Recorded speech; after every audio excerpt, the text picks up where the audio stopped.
कि ख़ास तौर से बिहार की जनता हो या देश की जनता हो, उनको मुद्दों पर चर्चा नहीं होकर के चुनाव के अंदर जिस प्रकार से लगातार अनाप शनाप बात चल रही है, उससे हमारे देश का स्तर भी गिरता है। अगर हमारे देश के बादशाह की ऐसी भाषा होगी कि जिससे कि मतलब हमें भी सोचने पे मजबूर होंगे, तो यकीनन हमारे दूसरे मुल्कों के अंदर क्या किस तरह से देखा जाएगा। तो हमें अफसोस है कि हमारे देश के बादशाह का, प्रधानमंत्री जी का ऐसी भाषा नहीं हो कि जिससे कि लोगों को कुछ कहने का मौका मिले। और देश की प्रधानमंत्री होने के नाते हम भी सम्मान करते हैं, तो हम चाहते हैं तो इस प्रकार से पूरी दुनिया के अंदर किसी बात को लेकर के टिप्पणी नहीं होने का मौका नहीं मिलना चाहिए। उत्तराखंड के मुख्यमंत्री कह रहे हैं कि एसआईआर का विरोध सिर्फ वही कर रहे हैं जो तुष्टिकरण करते हैं, घोटाले करते हैं, और धोखेधड़ी करने वाले ही इसका विरोध कर रहे हैं। ताज्जुब तो ये होता है कि हम विपक्ष के लोग अगर सवालिया निशान लगाते हैं चुनाव आयोग के ऊपर कि एसआईआर क्यों किया जा रहा है, मकसद क्या है, इस पर गलत है, वोट काटने का प्रयास किया जा रहा है, तो इसका जवाब बीजेपी के लोग क्यों देते हैं? उनके पेट में दर्द क्यों होता है? अगर मैंने देखा कि हमने एसआईआर के ऊपर सवाल हम उठा रहे हैं, तो पता चला कि उसका जवाब या तो जब उत्तराखंड के मुख्यमंत्री दे रहे हैं, या असम के मुख्यमंत्री, या उत्तर प्रदेश के मुख्यमंत्री, या किरण रिजिजू जो हमारे मंत्री हैं वो दे रहे हैं। अरे इसका जवाब मिलना चाहिए, तो जवाब देना चाहिए। इस जो देश की संस्था है, संवैधानिक संस्था चुनाव आयोग है, अगर उससे सवाल विपक्ष कर रहा है, उसकी कार्यशैली पर सवाल उठा रहा है, तो उनको जवाब देना चाहिए। लेकिन दाल में काला है, वो जवाब नहीं दे करके उनका जवाब ये दे रहा है। तो अब सबसे बड़ा सवालिया निशान ये है कि ये उसका जवाब बीजेपी को देने का क्या मतलब बनता है। तो इससे तो ये जाहिर होता है कि यकीनन कहीं ना कहीं आपस में कोई इनकी साठगांठ है। प्रधानमंत्री का कहना यह भी है कि चुनाव के पहले चरण में बिहार की जनता ने जंगल राज करने वालों को 65 वोल्ट का झटका दिया है।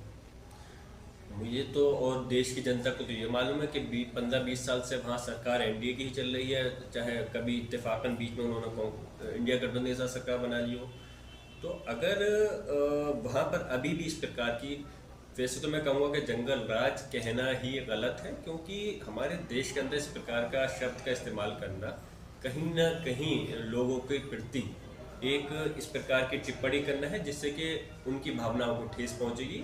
और आप जंगल राज का अगर आप जिक्र कर रहे हैं, तो क्यों कोई इस प्रकार की, अगर वहाँ पर गलत क्राइम चल रहा है, तो आपकी एनडीए सरकार क्यों उसको नहीं रोक पाई, क्यों ख़त्म नहीं कर पाई? इसका जवाब तो आपको देना चाहिए।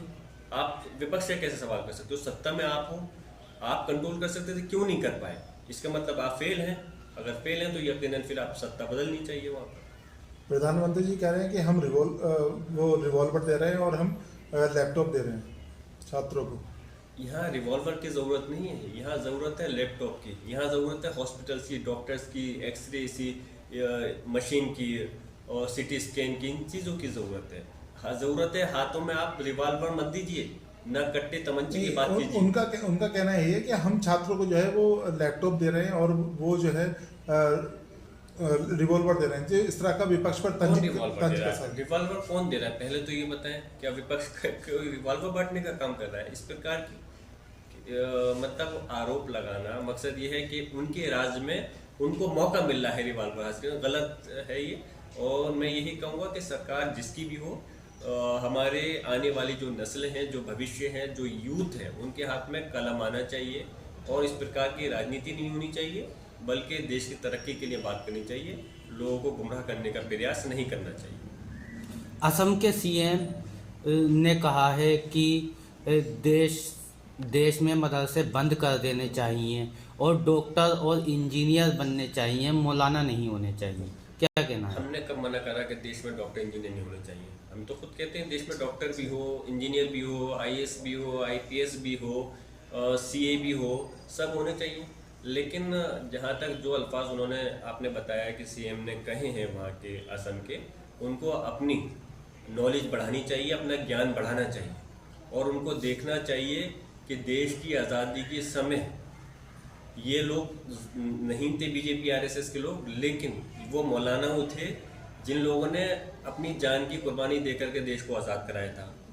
मौलाना अबुल कलाम आज़ाद साहब जो जेल में भी रहे, जो शिक्षा मंत्री भी रहे, और फिर उन्होंने इसके लिए मुहाज भी अंग्रेज़ों के खिलाफ आवाज़ उठाई और जेल में भी रहे। इसके अलावा आप कितने सारे देख सकते हैं, मौलाना अहमदुल्ला साहब थे, मौलाना फैजुल्ला साहब थे, सैयद अहमद शहीद साहब थे। ये लोग ऐसे हैं जो शहीद हो गए उसकी खातिर, और लेकिन इस प्रकार की टिप्पणी करना। अब मौलाना बरकतुल्ला साहब थे, मौलाना उबैदुल्ला साहब थे, कितने लोगों ने देश के लिए कुर्बानियाँ दी हैं, शहीद हुए हैं। पहले उनको सीएम को ये देखना चाहिए कि ये उलमा इकराम ही थे, ये मौलाना ही थे जिन लोगों ने देश को आज़ाद कराने में अपनी जान की कुर्बानियाँ दी हैं। ये इस प्रकार की टिप्पणी कर करके देश को बांटने का काम मत करिए। पहले इतिहास को पढ़िए, उसके बाद में इस प्रकार की बात करिए। और रही बात उसकी, देश को सभी की ज़रूरत है। देश को अगर डॉक्टर इंजीनियर की ज़रूरत है तो देश को उतनी ही ज़्यादा मौलानाओं की, उलमाओं की ज़रूरत है, क्योंकि वो वफादारी से हो सकता है अपनी प्रोफेशन की वजह से डॉक्टर इंजीनियर, मैं ये नहीं कह रहा कि उनकी वफादारी पे कोई मैं उंगली उठा रहा हूँ। डॉक्टर इंजीनियर अगर खड़े होंगे तो उससे पहले उलमा मौलाना पहले खड़े होंगे अपने देश की लिए कुर्बानी देने के लिए, कभी ज़रूरत पड़ती है। और ये इतिहास भी रहा। वंदे मातरम को 150 वर्ष